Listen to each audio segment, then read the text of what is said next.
Fans. Mike Craven, Dave Campbell's Texas Football Magazine, writes some great articles, and he has one on Baylor defensive coordinator Matthew Powledge. And reading the first line blew me away. I should know this. We should have known this, but we've had Matthew on most of the time, like when he was rehired by Dave Aranda. The last time first-year Baylor defensive coordinator Matt Powledge called a defense was in 2004 at Huntsville High School at a powder puff football game. Mike, I love nuggets, and that is one hell of a nugget. You know, what was funny is it was the last question I asked him during our 30-minute sit-down. I was about to get up, and I go, hey, did you call any plays at Oregon? When's the last time you called a defense? And he goes, bro, last time I called a defense was, at Huntsville for that powder puff game. And what's funny about it was how passionate he was talking about. I mean, he remembered some plays. He remembered, people and their big plays. Like, he remembered how long it had been since the juniors beat the seniors. And so it was just a funny note to end the interview on. It ended up being the best part of it. He is a particularly kind of intense coach. Do you think that is kind of the nice balance to Dave Aranda, who is not what you'd call an intense guy? Yeah, I think so. And, I've known Coach Powledge for a long time. He was actually the offensive GA at Southeastern Louisiana when my little brother played offensive line there. And so, he's always been a guy that you knew was going to be, a rising star. We thought it was going to be on the offensive side of the football, which is also what, the article is kind of about, how he bounced back and forth. And, really his first love was special teams coaching, and all those guys are really, really intense, usually, those special teams coaches. And so, you'd expect nothing less from a dude who was a safety who got so big in the weight room, he ended up playing linebacker and then fullback. That's just kind of what he's about, and I do think it brings a little bit of balance to the staff. It's probably needed. How much was, the part about, I guess, being back in Waco, a part of the conversation, just the one brief year in Oregon? Just how did he kind of address that, if at all, and what were his thoughts on, being back so quickly?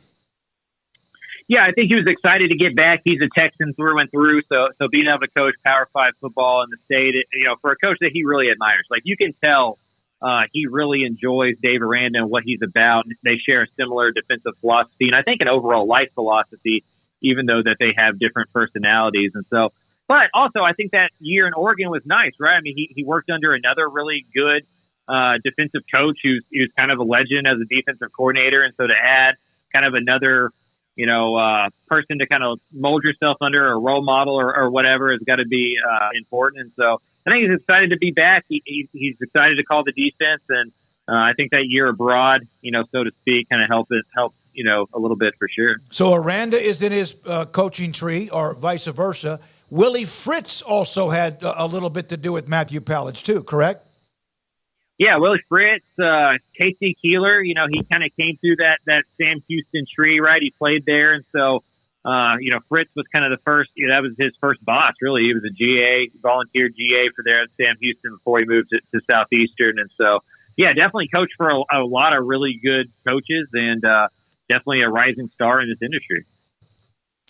Mike, what kind of a recruiter do you think he'll be as he grows? He's already kind of got a little bit of that reputation, but still a young coach. A recruiter he'll be, especially in this state where he is from. Yeah, I think he's going to be really good on the recruiting trail. I mean, he's young, he's energetic.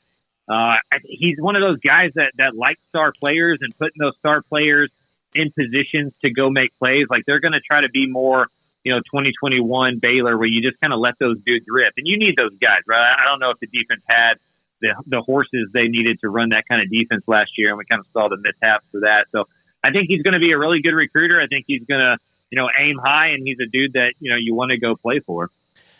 As someone who covers the state so closely and, obviously talking in depth with Powledge and others, Mike, what kind of a sense do you get for Baylor? Because we're as close as anybody, and we're a bit stumped as to what exactly expect. I mean, we expect to see an improved team, but as far as, name and numbers of wins and all that, it could vary greatly. Just what are your thoughts about what you've been able to kind of wrap your head around when it comes to Aranda and company trying to bounce back from last year? It feels more like the team going into 2021 than the one going into 20 or the one going into 2022. It feels like, in hindsight, we should have seen the dip last year you're not going to lose a Terrell Bernard and a Jalen Petrie and a JT Woods, just all the guys that they lost on both sides of the ball, and be as good. You're just not going to do it unless you're Georgia or Alabama or one of those teams that recruits top 5 nationally every single cycle. And so they were going to take a step back. And the thing I like about Aranda is he's willing to admit mistakes and look in the mirror and try to figure out a different solution. And he was pretty honest about he didn't want to go in the portal. He thought it was, betraying the guys currently on his roster. I think he learned his lesson. He got some guys that are going to be instant starters and leaders within that locker room. So I think that they're going to be closer to 10 wins than they are to 6 wins. But, you could give me a pretty wide range of final results, and I don't know if I'd be shocked by him. How ironic, in your opinion, is it that he was once on the defensive side of the staff at Louisiana Lafayette, and Ron Roberts was the head coach. He was the he was the defensive coordinator there, and he's taking his spot now at Baylor. Yeah, I mean, the ties are crazy. In college football coaching, it's always Kevin Bacon, right? Like, they're always separated by 2, 3, 4, 5 degrees of separation. And, Powledge knew all these guys. Like, he knew Jeff Grimes from those camp days, and he knew Dave Aranda from those camp days. He knew Ron Roberts from running in those circles in Louisiana. So, at the end of the day, I think guys, hire dudes that they trust, and that they hire guys that the guys that they trust. Right. And if you're going to replace Ron Roberts with somebody then that's Dave Aranda's guy, right? I mean, that's one of his mentors.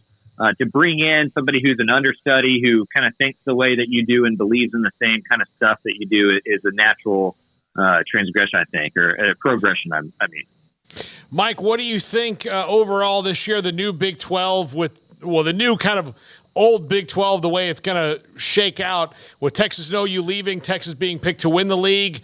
Do you think this is going to be one that maybe, like it has the last couple of years, someone that no one thinks can come and win this league? I hope so. I mean, I think like a lot of just lifelong Big 12 fans, like we just hope it's not Texas versus Oklahoma. And it very well could be. I mean, Texas is as talented as they've been in a really long time. And I'm usually the guy who's like, Texas is going to win 7 games or whatever. I think they're going to be really good. They're good up front. They're good on the defense. As long as, Sark kind of grows up and Quinn can stay mature, I think they're going to be pretty good. Oklahoma has such an easy road that it feels like they may be one of those teams to make it. But, if the Big 12 taught us anything, it's that we don't know anything. And so I'm excited to kind of start seeing where it's going to shake out. And I think Baylor, Texas Tech, TCU, I think any of those teams could end up in the Big 12 championship, and I would not be surprised at all. Ron Roberts, of course, was let go. He's now at Auburn. When he took over, Powledge told us that when Dave Aranda called him, it was just like, hey, we want you back. And he, like you said, he was only at Oregon for 1 year, and he's now a chance to be a defensive coordinator. He wanted to come back to Texas because this is where all his roots are. How do you feel like as far as the transition has been and how comfortable he might be? Yeah, I mean, I think it's all systems go. I mean, just from talking to some of the offensive staff guys, just behind the scenes stuff, like they've been challenged in a way, that they haven't before. I mean, Powledge brings the juice, man. That's an energetic, competitive guy. And sometimes you need that. I mean, we've been around sports enough that sometimes it's not the messenger. It's just how long the message has been being relayed in the same way. And, it felt like a time to make a change, I think, for Aranda, to bring in somebody young, to bring in more energy, to bring in some juice. And I think Powledge brings that, and being back in his home state is going to help him recruit really well. And he knows these guys. He knows this roster. He helped bring a lot of them in. And so I think it was as smooth as a transition can be for a coaching staff. Do you want to tease what you're writing next? Yeah, I mean, for us next week in the state, I think the big story is going to be UTSA versus Texas State and the Jeff Traylor, GJ Kinney reunion. Everybody knows that, GJ's story. His father obviously played at Baylor, Gary Joe, who was shot at Canton High School, and then, him going to Gilmer and playing for Jeff Traylor, and now, almost 20 years later, they're about to be head coaches playing against each other at rival schools. So, been working on that for a couple weeks now, leading into the season, and we'll publish that Monday. So the season's fun, man. We get to write a bunch of really cool feature stories. It's not a bad gig. We get to discuss games, performances, what's good or bad. Thank you for your time, Mike. As always, he does a great job. His writing is fantastic. Mike Craven, Dave Campbell's Texas Football Magazine. The GJ